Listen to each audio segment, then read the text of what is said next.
The ocean serpent created a flood to increase his dominion. The land serpent stopped the waters, and the two fought. As their war waged, a woman was saved by a magic sea lion. They mated, and she birthed a boy with a sea lion's lower half. When the serpents ended their war, the increased ocean level created an archipelago.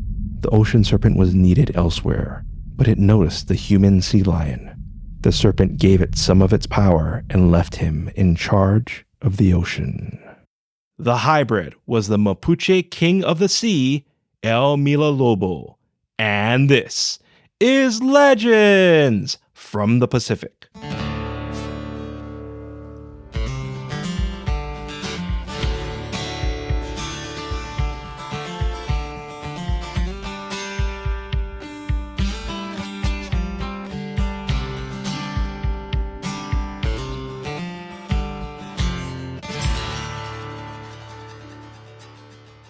Aloha, and thank you for joining us.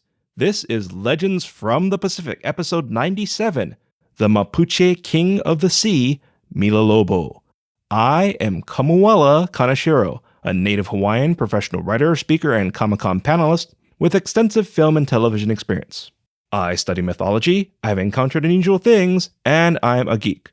You can support us by getting 2 or 3 of your friends to listen to our show. This simple request goes a long way in helping us grow our show. And a big mahalo nui loa to our Patreon members, whose support keeps our show going. Later in this episode, your featured song and Hawaiian word, but first, let me share with you El Millalobo. As usual, please forgive me if I mispronounce names or words. He is the Chilote King of the Sea. As stated in our opening story, his top half is man with a sea lion bottom. The first part of his name, Mila, means gold in the native language of the Mapuche people, and Lobo is Spanish for wolf. So he's the gold wolf. The gold part of his name comes from his long blonde hair and beard, but also his sea lion fur. So aside from the serpent mentioned in our opening story, Millalobo is the second most powerful being in the ocean. He is similar to Neptune or Poseidon, but he speaks using seal bleats, and he has a human wife and 3 children. His respected wife is Huenchula.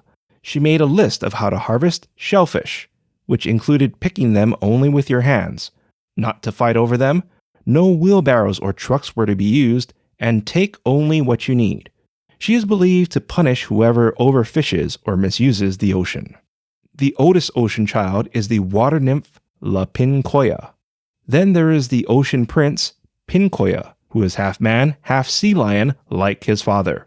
The children are also married to each other, and it is believed La Pincoya will forecast the upcoming ocean harvest by dancing on the beach while her husband sings. If she is facing the mountains, that means a poor harvest. If she faces the sea, the harvest will be plentiful. The third child is La Serena Chilota. She is a mermaid who's a cross between Mapuche and European folklore. Millalobo also created what's considered the oldest ghost ship around, El Caluche, which we shared in a previous episode. While the family cares for the ocean and its inhabitants, the children also collect souls of drowned people and take them to El Caluche, where they'll join the crew. Huenchula looked just like her beautiful mother, who was a machi, or shaman, that was allowed to have families and children. The machi adored her beautiful daughter, but knew she would start attracting men. The machi's husband warned her to let Huenchula do what she wanted. She waved him off, saying the machi knows best.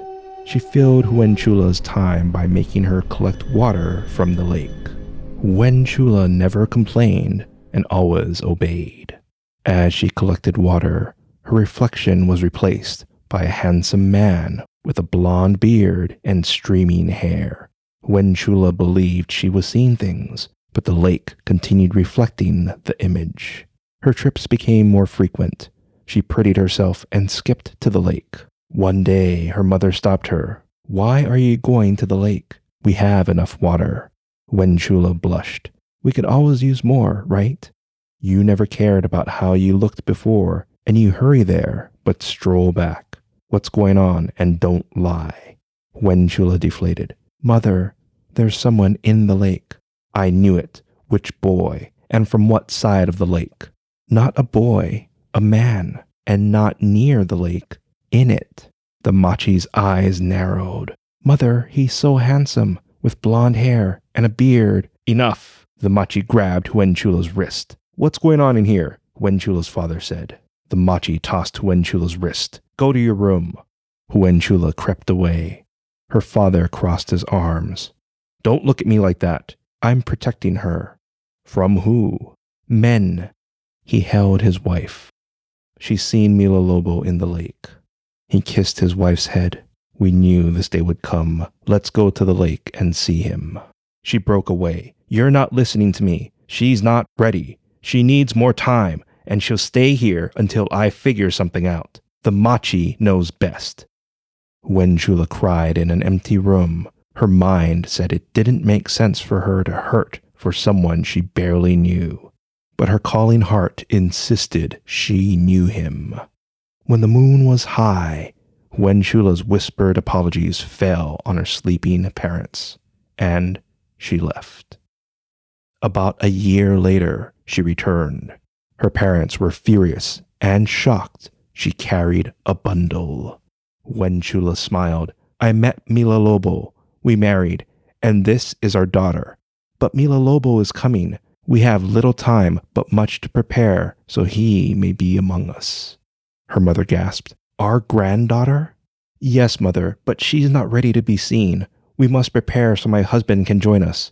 Then you can see her.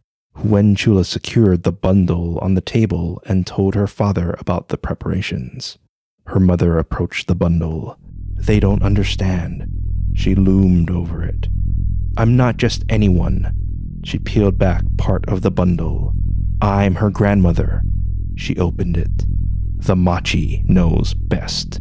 A beautiful baby girl blinked. Her face crumpled, and she screeched. Everyone covered their ears, but it barely helped. The scream lowered as Wenchula reached the bundle. Her baby melted to water. No! Wenchula grabbed the bundle. No! Come back! Her mother reached for her. I'm so sorry. I didn't mean to. Wenchula scooped the bundle and retreated. Why don't you listen to us? Not listening to father made me leave. Not listening to me cost your granddaughter. Don't you think the rules apply to you? The machi knows best. Wenchula offered her the bundle. Bring her back, you who knows best, because the rules don't apply to you. Her mother cowered. Wenchula wept, brought the bundle against her, and went to the ocean. Millalobo appeared. Wenchula's sorrow devoured his joy. My love, I'm sorry, She handed him their bundle. Millalobo studied it. His eyes glowed, and he placed it in the ocean. The bundle sank. A current unraveled it and swept it out to sea. Millalobo comforted Wenchula. Millalobo's eyes brightened, and he lifted his hand. The ghost ship El Coluche surfaced, and a beautiful maiden stood on its bow. Wenchula's mouth widened as the ship approached. Millalobo helped her aboard, and she studied the maiden. She was her younger reflection. Mother and daughter embraced as El Coluche submerged towards their kingdom.